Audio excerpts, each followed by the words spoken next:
Let's add that for right now. But I don't know why I have no sound.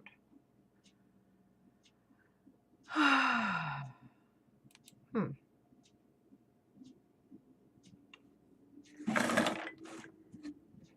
Check, check, check.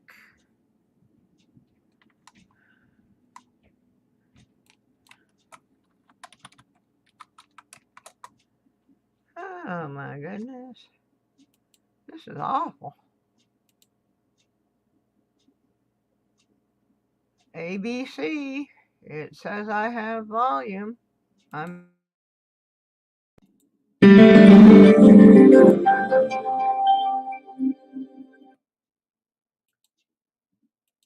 Alright. I don't know. Okay.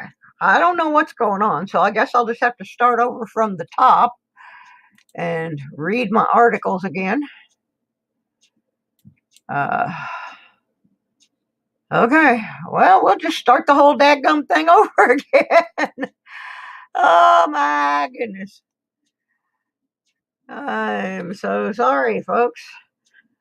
Uh, anyway, started out yesterday with this It Was the News, which is historic articles about coins and detecting. And I did a little thing about the death of G. Gordon Liddy, who was the mastermind behind the Watergate break-ins.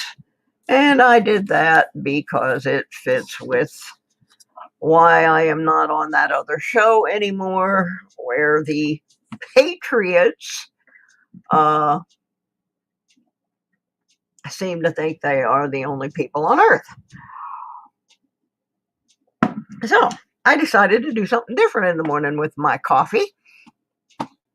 And that is, we're going to visit the news. So if I'm repeating myself, I apologize. But I have a couple articles that I wanted to read from old news. One is about metal detecting, and one is about coinage.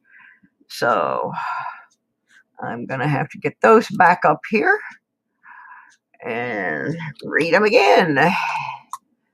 Because the one in particular I find very interesting, and that's the 1959 article about coin care and counterfeit coins. So I will go back and find that again. And then there's one I'm just going to read because I think it's funny. I'm sure when they wrote it, they had no idea how funny it was. I'm sure they thought it was quite serious. But I, on the other hand, find it amusing as heck now in today's time. So we're going to start out with bringing the 1959 Cleaning and Care of Coins article up. So y'all let me know if you can see the article on the screen. All right. So there's two people here. I had 4 or 5, but I didn't realize that nobody could hear me. That was unfortunate. So if everyone can see me, if you can see me and you can see, if you can see the article and you can hear me, hit a 1 or something in the stream, because I don't want to read this a third time. But it's such a great article. It is from the Seymour, Indiana Tribune, from 11 June 1959. I was just a small totlet back then, and some of you probably were not even born. And the article is called "The Care or How to Handle Coins Explained." But then when you get halfway through the article, it flips over to stuff about counterfeit money. But it's an interesting article. And I will tell everybody, I have the worst time saying the word numismatic. So if I stumble, I apologize. It's like a kid trying to say spaghetti that comes out with pischetti. It's just one of those words in my head does not want to properly come out when I need it. So we're going to learn a little from 1959 coin collecting. And it's how to handle coins explained.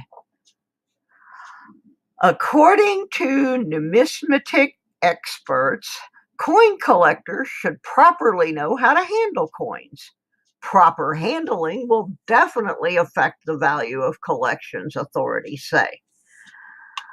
The following rules are listed for proper handling. Number 1, coins should be held by the edges. Novices who repeatedly let their fingers come in contact with the surface of a coin run the danger of causing the outline to fade because of the injurious effect of perspiration. Number 2, coins kept unwrapped in a bag, box, or purse are likely to develop scratches. Therefore, avoid placing coins in such containers. Number 3, and I see people do this one a lot, dropping or tapping coins to listen to their ring is another bad habit to avoid. The problem of cleaning coins is one of collectors' perennial worries. Since experts lay so much stress on fine condition, collectors are naturally troubled by signs of deterioration of a coin. Thus, copper or bronze coins eventually take on a patina caused by the action of oxygen in the air. This involves a change in the color of the coin to green or black or brown or red or blue or some combination of these colors, depending upon the amount of moisture in the atmosphere and the local composition of the soil.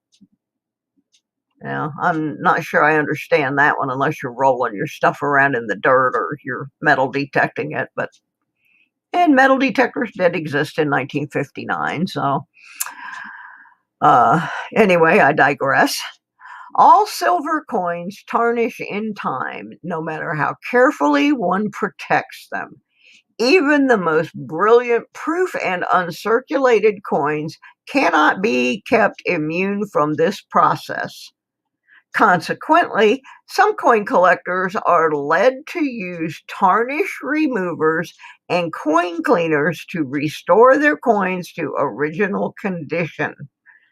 Such restoration work is always risky and in many cases has resulted in new flaws. Now the article switches over to counterfeit coins. Counterfeiting of coins is much less frequent nowadays than it was formerly. The United States Secret Service stresses these 4 dependable ways of detecting counterfeit coins. Now, bear in mind, this was 1959, so some of this isn't going to work with clad. But their list of 4 items was: when dropping, genuine coins have a bell-like ring, whereas counterfeit coins have a dull sound. interestingly enough, earlier in the article, they tell you not to drop your coins. Number 2, counterfeit coins are generally greasy to the touch. I had never heard that one before. Number 3, genuine coins have regular, even corrugation on the edges. Counterfeit coins will show irregularities in this respect. And number 4, I don't think I would be trying this one unless I knew 100% for sure that the coin was fake. Because number 4 says, it is often possible to cut counterfeit coins with a knife, whereas with genuine coins, this is difficult or impossible. So, in 1959, that was the advice. Forrest Raven, I am a professional genealogist. I research family trees. And in doing such, I have subscriptions to 2 or 3 services that allow you to search old newspapers. Now, the other day, I was hunting for an obituary for a lady that I was doing some research on, and this article happened to be on the same page. Well, not this one, but the article I did yesterday happened to be on the same page. And I thought it was very interesting. So after I finished my genealogical research, I did a few more searches from different time periods. The article I did yesterday was from 1921. I figured, let's go back from 2021. Let's go back to 1921. And that article had a lot to do with 1909 VDB pennies and that sort of thing. So I decided to look for some more articles, and I have learned so much from these articles. And I thought, well, a lot of people don't have access to these databases, and since I do, I am going to share some of the more interesting items that turn up.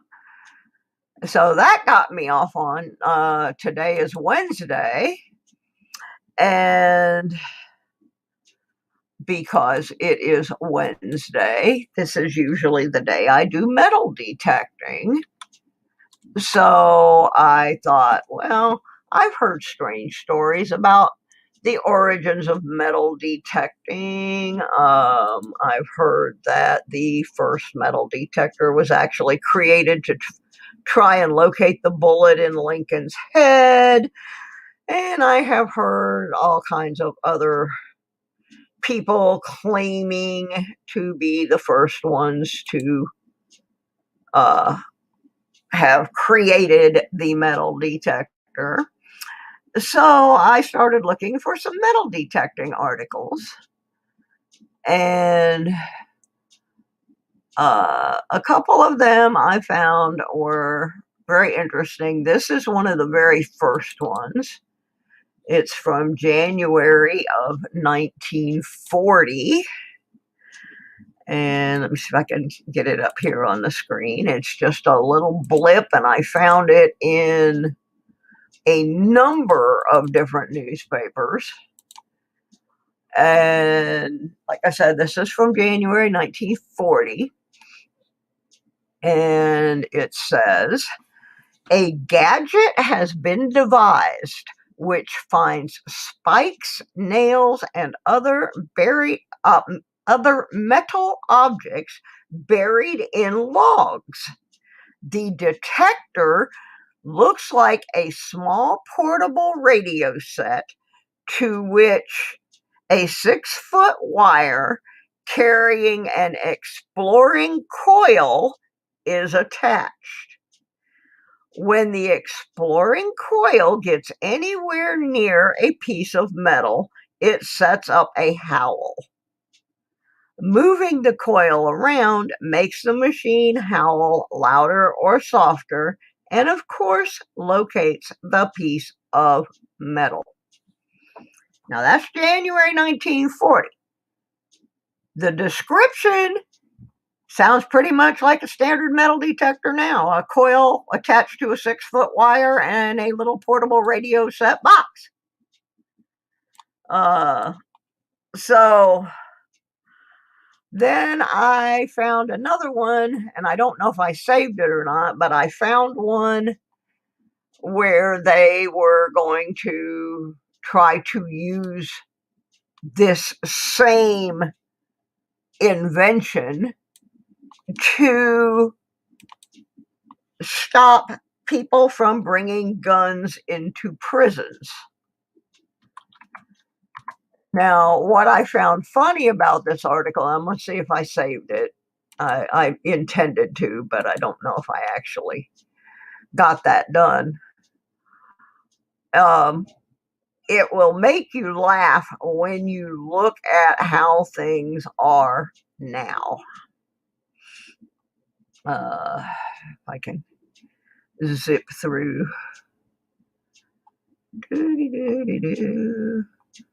Because I thought it was so funny that this was said. Okay, here we go. From March of 1940, which is just a couple of months after the description of the gadget having been invented, then this other article came out, and let me get it up on the screen. And you're going to understand why I think this is so funny, knowing where we are today. March 30th, 1940s. And the article is, this is a clip out of a larger article about prison security. And it says, school for guards. Sweeney also recommended that a school for guards and their officers be maintained. Smith said a training school for guards was begun 17 years ago when he became the warden, and this is for a prison in Philadelphia, Pennsylvania. The welfare secretary, who is the head of the state's penal system, also recommended the use of gun and metal detectors. But Smith said he did not believe these would be practical because there are 25 entrances to the cell blocks at Cherry Hill. One could, however, be installed at Graterford, the warden said. So in 1940, they poo-pooed the idea of using metal detectors for screening of people coming in and out of a prison. And yet now it is so commonplace.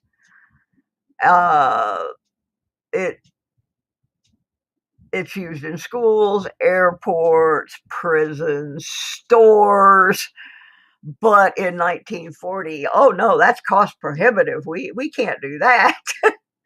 So that's how much things can change over time, where that was considered to be a ridiculous idea in 1940, and yet by the 1990s even, it had become very, very commonplace. I had this other article, I don't know if I can find it, but it talks about using that in a movie in the 50s. I don't have these in any particular order. I just saved a bunch of them that I felt were interesting. I will have to sort through them at some point so that I don't keep doing the same article over and over again. But apparently, at some point, there was a movie where they used that and caught the female lead is caught coming into the prison with contraband. This one I thought was very cool. This is one of the earliest things I found about metal detectors being used for treasure hunting. And this is 1940. See if I can get this up here on the screen. Yeah. I mean, some of it is so crazy. We don't understand how we got where we got, and that's why I'm doing these articles. I think people need to understand how we got to the point that we have. This one is from 1940, and it's from British Columbia. It's one of the first articles I have found where someone took this invention and started hunting treasure with it. And it's called South Sea Treasure Hunt Inspires British Columbia Doodlebug. And this is from the Vancouver Sun, December 28th, 1940. Many an imagination was stirred 8 years ago when an expedition set out for the Cocos Islands to find hidden treasure. One of those attracted by the hunt for gold was George Perrett of British Columbia. He did not want to go deep into the Pacific to look for his gold, but he saw how a new radio metal detector to be used by the expedition would be immensely valuable in this province. He spent the next 5 years adapting the detector, developed for a South Seas, into a reliable, hard-working machine fit for field work in the British Columbia hills. In 1937, he took his 2 briefcase-sized wooden boxes up to Salmo and went to work on the Reno claim. Near the old site, he found the bluestone lead that is still being worked through a 5,000-foot tunnel. Bert Linz in 1938 took over the old midnight claim and wasn't making much of it until Mr. Perrett and his detector found the high grade that is still paying off. They are still shipping ore from the body he found on the IXL claim that same year. Mr. Perrett carries his transmitter and receiver with him, one in front and the other behind, and sets them at an angle that gives no sound in his earphones. Thus, no waves are going directly through the air between the 2 units. He walks along, and when he hears a noise in his ears, he is over ore, which is reflecting the waves of the transmitter back up to the receiver. It takes only half a day to learn to use his machine, says Mr. Perrett.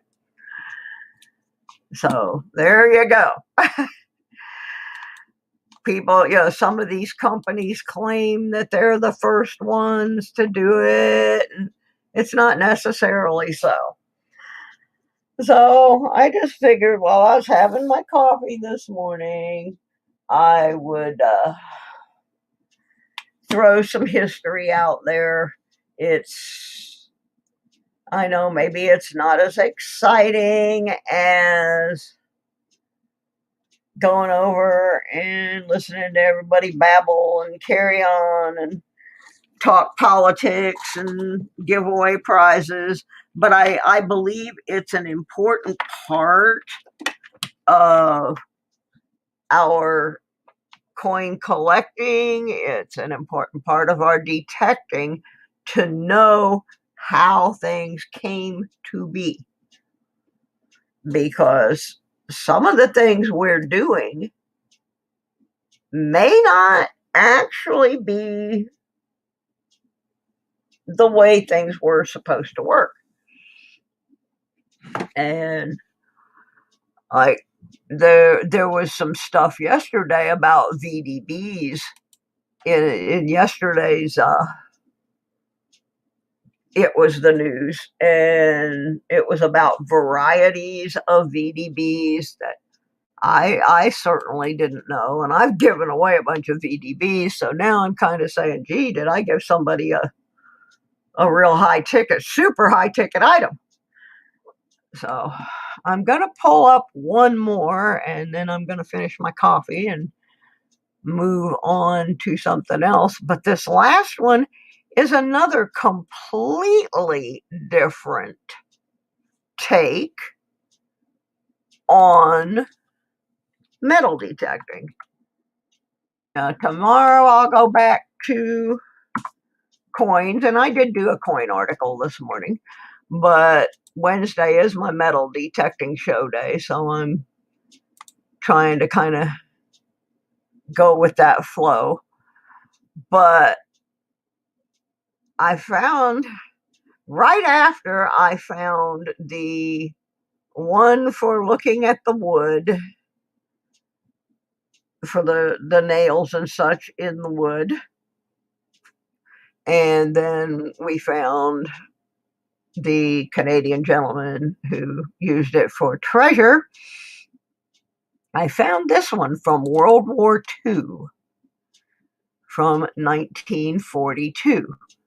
And this kind of goes with the old story of the metal detecting device being used to find the bullet in Lincoln's brain, although I don't really think that, I don't know what to believe on that one.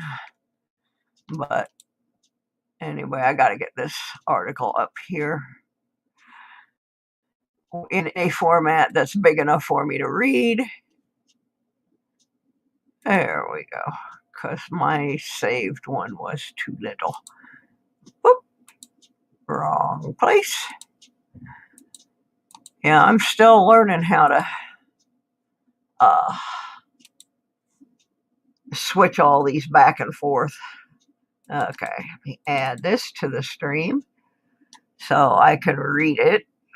And this one is metal detector is new help in war surgical operations. And it is out of Hawaii. And of course now my stupid what do you call it? Virus protector wants to jump over the screen. Here we go. Okay, this is from the Richmond Times-Dispatch, January 22nd, 1942.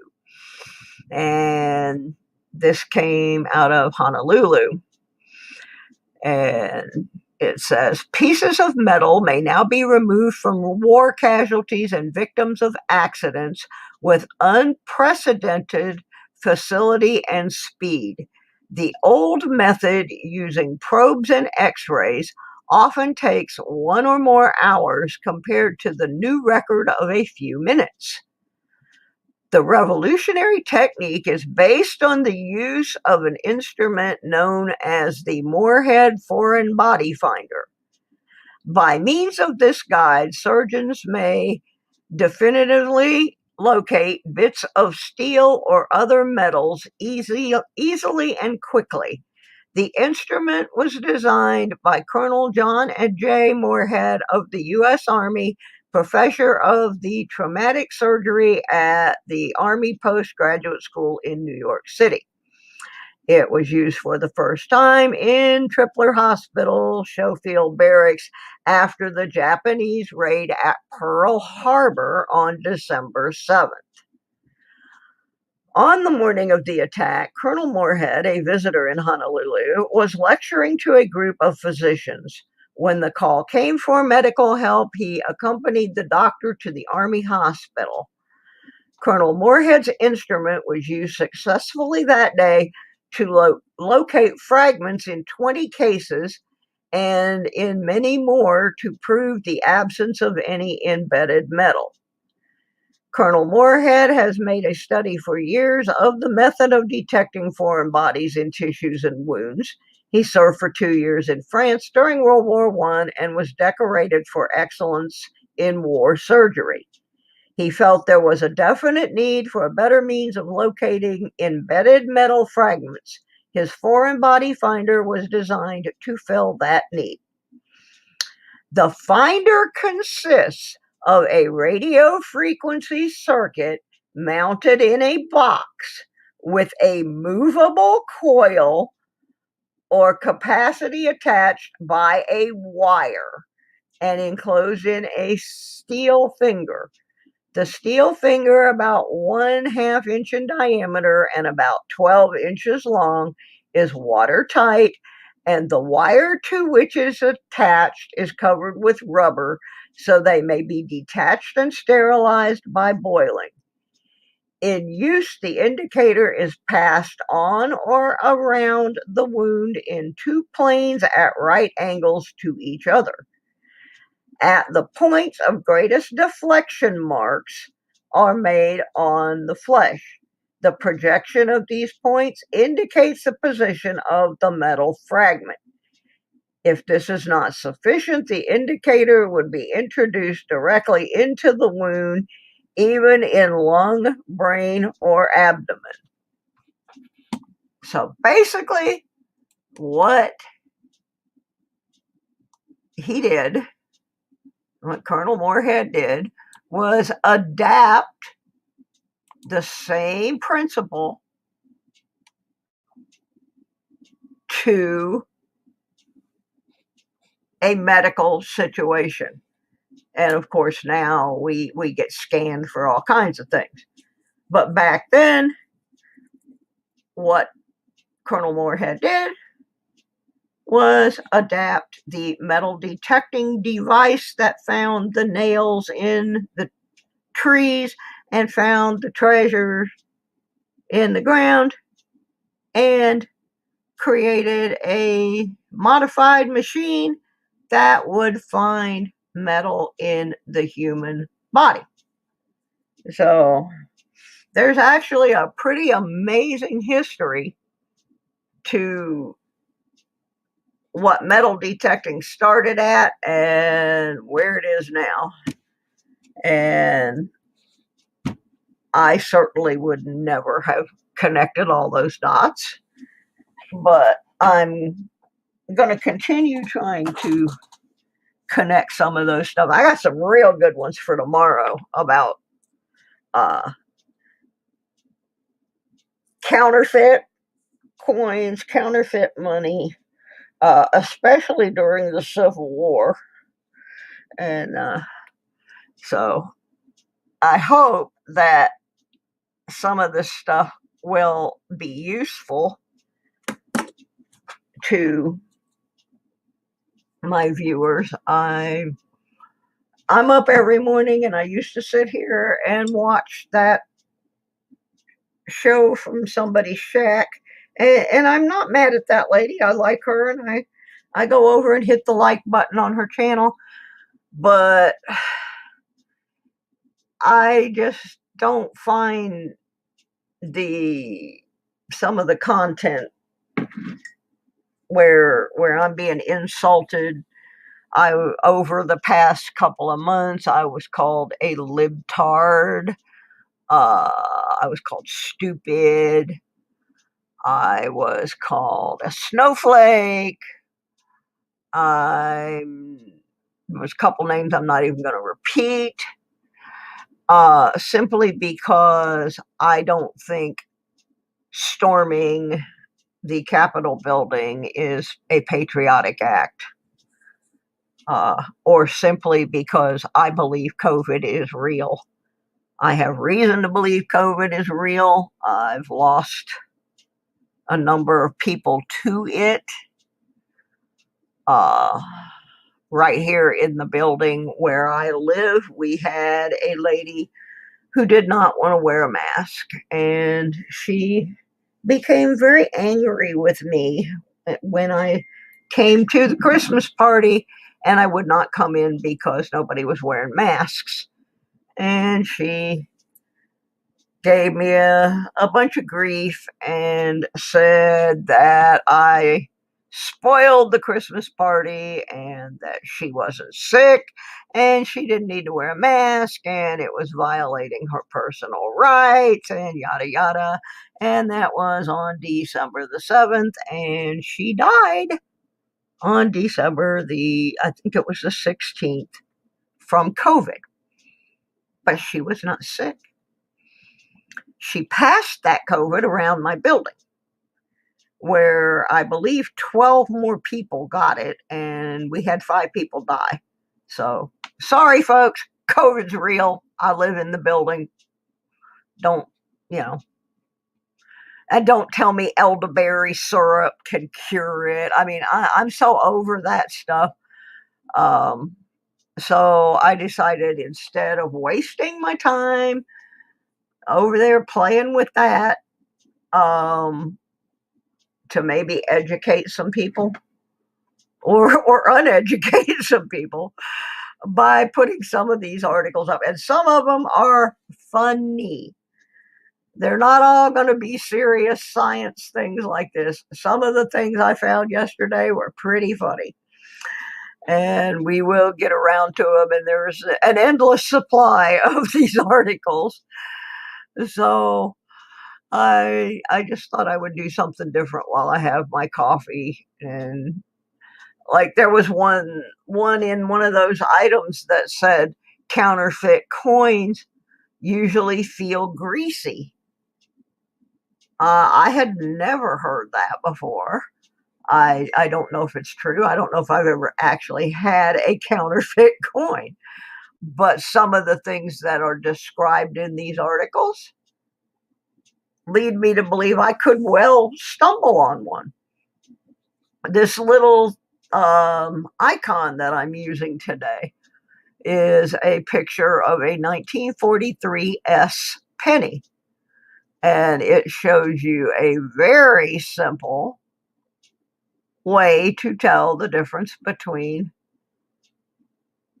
a real and a fake. And it all has to do with the tail on that 3. I didn't know that. It was just something I learned.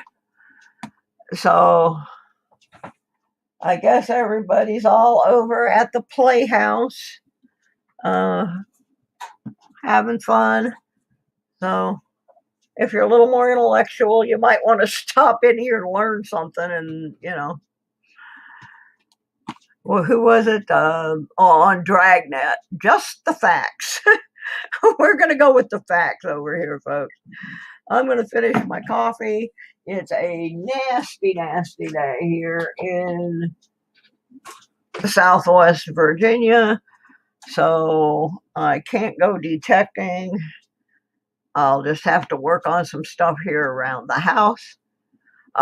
Tonight at 6 p.m. is Sweeping the Dirt, which is my detecting show.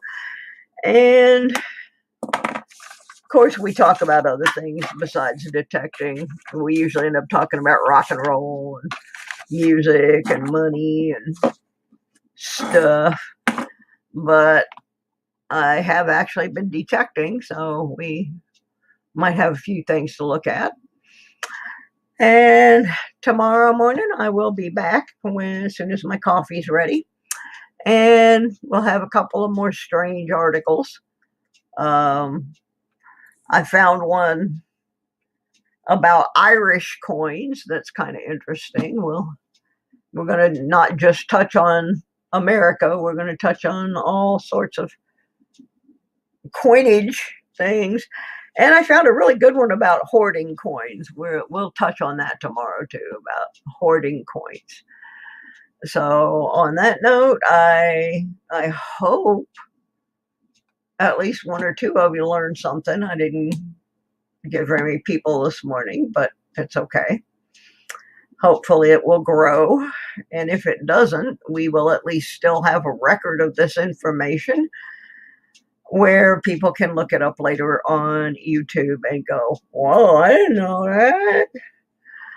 So I want to once again reiterate, I am not doing this because I do not like that lady that hosts the other show. I am doing it because I don't like the content of the other show, and she can't control what comes out of the mouths of other people. And I understand that. I control it by not putting them up on on the panel. That's how I control it. But that being said, I'm going to be doing this in the morning. I think it's more productive.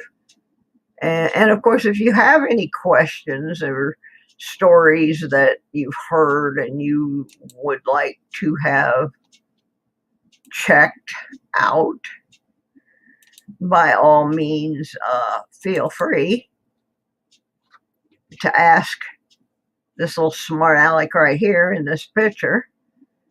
That, for those of you who do not know or are too young to know, is a toy from the 1960s called Susie Smart. And when I was a little girl, that was my goal. I wanted to be Susie Smart. Susie Smart was not a baby doll that you diapered and played mommy with. Susie Smart came with a chalkboard and a desk, and she did basic math and recited little poems. She was actually what I call a brainiac chatty Cathy. And so that's me right there. I wanted to be a teacher from the time I was about 4. And I never did become a teacher because my father made me quit. I belong to the Future Teachers of America. And my father made me quit because he had some strange ideas about girls not needing to have education. And then later on, I discovered that teachers where I lived were grossly underpaid. And so I took a job as a telephone operator, making twice as much money. I still regret sometimes that I did not become a teacher. So I guess that's what I'm doing now. I'm teaching. So there he is. There's Susie Smart. I don't remember the whole song that went with the commercial, but I remember it started out, Susie Smart, she is so bright, on her blackboard you can write. And I don't remember the rest. But we'll see if we can find the Susie Smart commercial. And so I will be back tomorrow with some more educational material that hopefully will make some of us laugh. Like, I'm still laughing at the idea that the guy put out in 1940s that it would never work to use a metal detector to detect guns and weapons because it would be cost prohibitive. And look at us now. Everywhere we go, we got to go through the detector. So I'm going to detect some more coffee and work on some videos, make a couple phone calls, and I will be back at 6 o'clock with Sweeping the Dirt, my metal detecting show. So y'all have a great day. You go support whoever you want. You can be PO'd at me if you want. I don't care about that either. I decided a couple weeks ago I'm doing this for my enjoyment, and if other people like it, then that's great. So we will see y'all later on. Susie Smart got to go educate herself about some health insurance crap. And I'll see you at 6 p.m. And we will be at 6 p.m. We will also be doing some more entries into my April the 12th giveaway. I had planned on doing some this morning. However, since I only got 3 people in here, it didn't seem prudent to work on that. So we will be signing up 3 more people tonight to be in the April 12th giveaway, which all I can tell you about it is we are giving away some silver, and we are giving away a very nice digital scale, which is something that can be used by both metal detectorists and coin collectors. It was donated to the channel by Archaeology Mikey 007. And so we're going to make a nice little giveaway to happen on April 12th. So come back later, 6 o'clock Eastern, and you'll have a chance to get entered. I'll see y'all later. Have a great day. Be kind to each other. Stop with the name calling and the passing around of fake news. The whole thing with the United States and why we have lasted so long is that we have always pulled together. Right now, we're not pulling together, and things are not working out so well. So let's get it together, folks, and I'll see you at 6 p.m. Eastern. Susie Smart. Bye-bye.